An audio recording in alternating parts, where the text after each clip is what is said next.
let us now see the velocity diagram of centrifugal compressor. The blades of the centrifugal compressor are designed in such a way that the air enters and leaves the blade without any shock. We can see the inlet velocity diagram over here.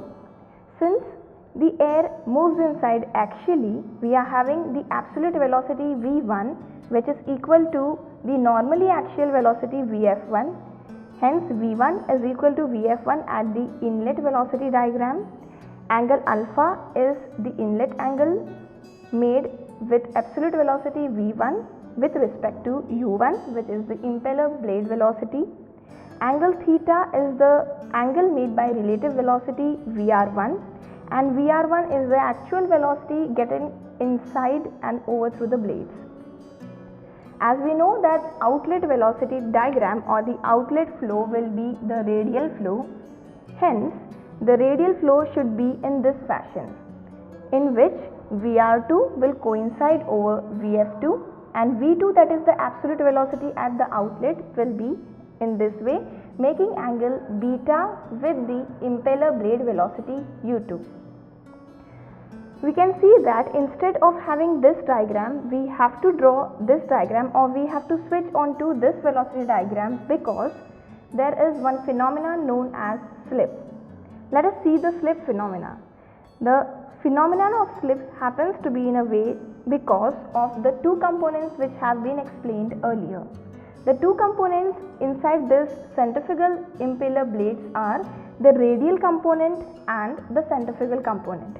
Due to these two type of components, there occurs pressure gradients at both the sides of the impeller blades. As we can see, there is positive pressure gradients on the one side of the impeller blades and negative pressure gradient on the other side of the impeller blades.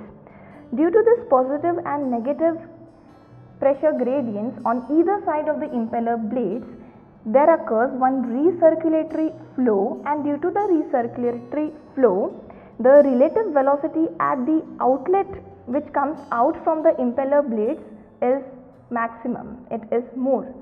Since the relative velocity is more, instead of having this relative velocity which is supposed to be there, the relative velocity increases, and hence we have to follow this velocity diagram. Hence we will see this velocity diagram in which the relative velocity as explained is in this manner, making angle phi with the outlet impeller velocity U2. V2 is the absolute velocity, making angle beta with the whirl component, and Vf2 is normally this axial component Vf2. So in this way, here is the inlet diagram, inlet velocity triangle of centrifugal compressor, and this one is the outlet velocity triangle of the centrifugal compressor.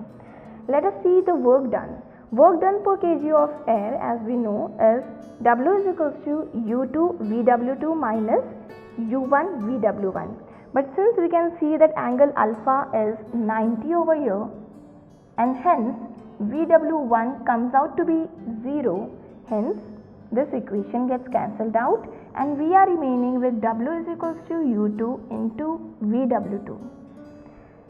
Now ideally we have seen that U2 and VW2 are same, hence work done can also be written as U2 square, simply U2 square in joules per kg. In this way we can get the work done in centrifugal compressor.